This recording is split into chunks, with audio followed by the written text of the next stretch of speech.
عزیز طلبہ، پرندے زمین کا حسن ہیں۔ پرندے درختوں پر اپنے گھونسلے بناتے ہیں، ان کا زیادہ تر وقت درختوں پر ہی گزرتا ہے، یا وہ فضا میں اڑتے ہیں۔ چڑیاں، طوطے، مینا، کوے، چیل، گدھ، ہدہد، غرض سینکڑوں ہزاروں اقسام کے پرندے درختوں پر بسیرا کرتے ہیں۔ اس حسین پہلو کی ضرورت کے پیش نظر بھی درختوں کی تعداد بڑھانا اشد ضروری ہے۔ کل شجر کی گفتگو سنتے تھے اور حیرت میں تھے، کل شجر کی گفتگو سنتے تھے اور حیرت میں تھے، اب پرندے بولتے ہیں اور شجر خاموش ہیں۔ دنیا کے وہ خطے بہت ہی بدنما لگتے ہیں جہاں درخت نہیں ہوتے اور سیمنٹ سے بنی فلک بوس عمارتیں دور دور تک پھیلی ہوتی ہیں۔ یہاں سانس لینا محال ہوتا ہے۔ وہ خطے بار آور اور پھولدار پھولوں سے بھرے پڑے ہوتے ہیں اور نہایت دلکش نظر آتے ہیں۔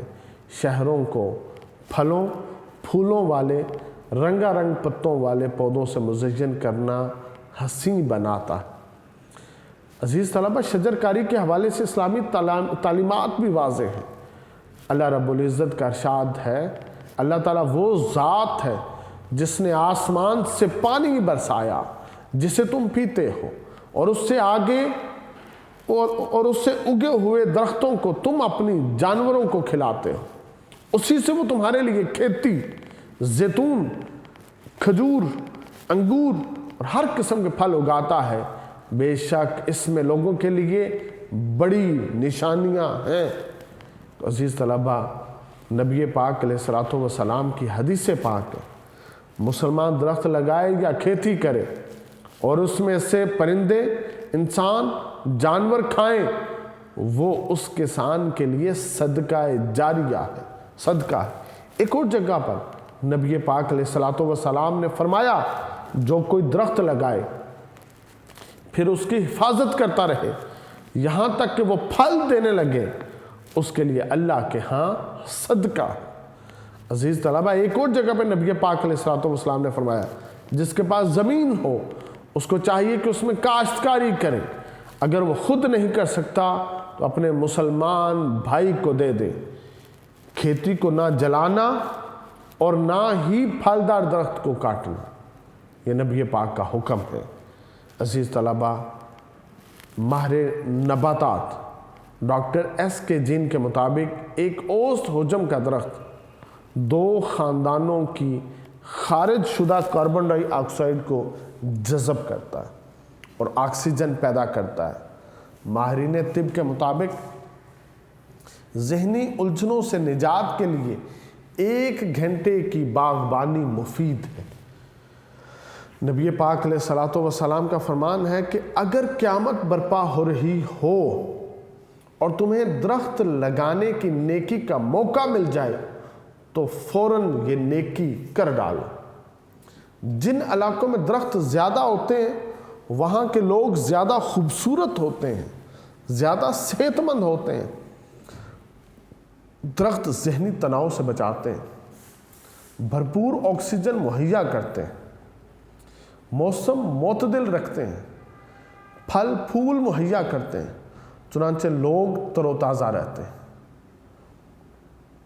ٹھیک ہے، ورڈزورتھ کی فطرتی شاعری کے سب مداح ہیں۔ اس شاعری کا زیادہ حصہ ان کے گھر سے اس خطے تک کے تفکر پر مبنی ہے جو فطرتی حسن سے مالا مال تھا۔ شجر نہ یہاں برگ شناسا کوئی، شجر نہ یہاں برگ شناسا کوئی، اس کرینے سے سجایا ہے یہ منظر کسی نے۔ عزیز طلبہ، پاکستان کے موجودہ حکومت نے اس اہمیت کے پیش نظر شجر کاری پر توجہ دی اور بلین ٹری منصوبے پر کام شروع کیا۔ مختلف علاقوں میں پودے لگائے گئے۔ دراصل ہمارے ملک کے لوگوں نے درختوں کو بے درے کاٹا ہے۔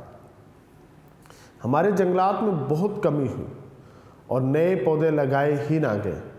اگرچہ محکمہ جنگلات بھی موجود ہے، لیکن 20 برس پہلے جتنے پودے درخت برلب نہر اور جا بجا نظر آتے تھے اب اتنے موجود نہیں رہے گے۔ لوگوں نے ایندھن اور عمارت سازی کے علاوہ معاشی ضروریات کے لیے جنگلات کے جنگلات کاٹ ڈالے ہیں۔ 4% رقبے پر موجود جنگلات ہماری ماحولیاتی ضرورت کے لیے ناکافی ہیں۔ ضرورت اس امر کی ہے کہ ہر فرد اپنی ذمہ داری کو سمجھے اور درخت کاٹنے کی بجائے درخت لگانے کا کام کرے، اسی کے سائے میں بیٹھے، اسی کے سائے میں بیٹھا اس کا دوست نہیں، درخت کاٹنے والا کسی کا دوست نہیں۔ عزیز طلبہ، ہمارے نہری نظام کا لازمی حصہ شجرکاری تھی۔ جہاں نہریں، ندی نالے بنائے گئے، 7 کناروں پر درخت لگائے۔ اس کا رواج انگریزوں کے دور سے تھا۔ 80 کی دہائی تک اس پر زور و شور سے عمل ہوتا رہا۔ 90 کی دہائی میں یہ پودے کم ہونا شروع ہوئے اور تب سے آج تک ان میں مسلسل کمی ہو رہی ہے۔ محکمہ جنگلات کو ماضی کی طرف لوٹنا چاہیے اور نہروں کے کنارے پر شجرکاری کرنی چاہیے۔ جب راستے میں کوئی بھی سایہ نہ پائے گا، یہ آخری درخت بہت یاد آئے گا۔ درختوں سے جنگل بنتے ہیں۔ جنگل جنگلی حیات کے مرکز ہیں۔ ہرن، چیتے، شیر، ہاتھی وغیرہ جنگلوں میں رہتے ہیں۔ جنگلات میں کمی سے جنگلی حیات کو شدید خطرات لاحق ہیں۔ زمین کے اس حسن اور رونق کو بچانے کے لیے بھی شجرکاری ضروری ہے۔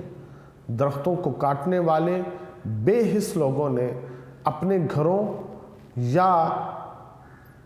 گھروں یا جو راستے ہیں ان کو کشادہ کرنے کا کام شروع کر دیا ہے، لیکن کچھ مدت بعد ان کو ماحولیاتی تبدیلیوں نے آ گھیرا، بیماریاں بڑھنے لگیں، لوگ پھر بچوں کو لے کر سرسبز و شاداب اور ٹھنڈے علاقوں کی طرف جانے لگے۔ اکثریت تو جا نہیں سکتی کہ غریب ہے۔ کاش انہوں نے جنگلات نہ کاٹے ہوتے تو یہاں کا موسم بھی معتدل اور پرفضا ہوتا۔ کچھ ایسے بدحواس ہوئے آندھیوں میں لوگ جو کھوکھلے تھے، پیڑ انہی سے لپٹ گئے۔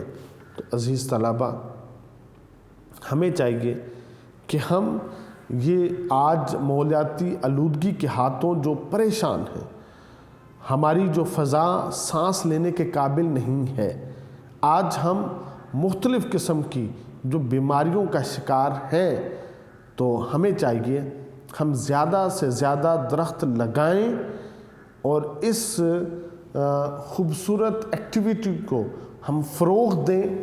ہمیں چاہیے کہ ہم اپنے سکولز میں، اپنے کالجز میں، اپنے یونیورسٹیز میں، اپنے کارخانوں میں، اپنی فیکٹریوں میں، اپنے دفاتر کی جگہوں پہ اور جہاں جہاں سے ہمارے گاؤں ہیں، ہمارے قصبے ہیں، ہمارے شہر ہیں، ہماری سڑکیں ہیں، ہماری نہریں ہیں، ہمارے دریا ہیں، ہم جہاں تک ہماری پہنچ میں ہے ہم وہاں تک درخت لگائیں تاکہ یہ جو آب و ہوا ہے یہ معتدل ہو سکے، یہ کنٹرول میں آ سکے۔ اللہ رب العزت ہم سب کا حامی و ناصر ہو۔ تو عزیز طلبہ، یہ شجرکاری کے اوپر ہمارا مضمون ہے، اس کو یاد کیجئے گا، یہ پیپر میں آ سکتا ہے۔ اللہ رب العزت آپ تمام طلباء کا حامی و ناصر ہو۔ والسلام۔